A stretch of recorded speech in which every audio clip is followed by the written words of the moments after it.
కొక్కిరాపల్లి విద్యార్థులు అభినందనీయం.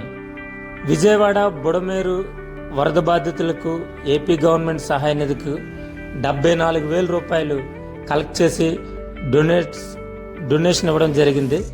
ఎమ్మెల్యే గారు దృష్టిలో పెట్టగా మన ఎలమంచిలి ఎమ్మెల్యే సుందర విజయ్ కుమార్ గారు వెంటనే కలెక్టర్ గారికి ఫోన్ చేసి ఆ యొక్క మొత్తం సొమ్మును ఏపీ గవర్నమెంట్కి పంపించడం జరిగింది.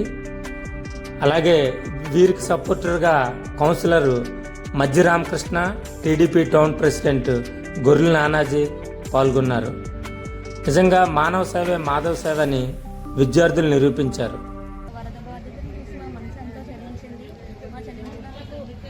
వాళ్ళకి ఏదో సహాయం చేయాలన్న ఒక మానవతా దృక్పథంతో మేము ఈ డబ్బు సమర్పించాము. మొత్తం 73,270 రూపాయలు సేకరించాము.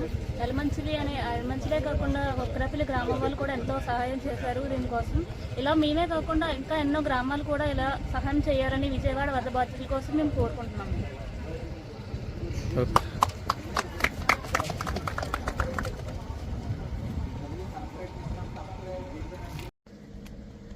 మా కొక్కిరాపల్లి గ్రామం మేమందరం అందరం కలిసి విజయవాడ వరద బాధితులు ఎంతో కష్టపడుతున్నారని మానవతా దృక్పథంతో మేమందరం ఇంటింటికి అంటే డబ్బులు అవి కలెక్ట్ చేసి అలాగే ఎలమంచిలో షాప్స్ అవి తిరిగి కలెక్ట్ చేసామన్నమాట వాళ్ళకి అందించడానికి. మొత్తం మేము 73,270 రూపాయలు సేకరించాము.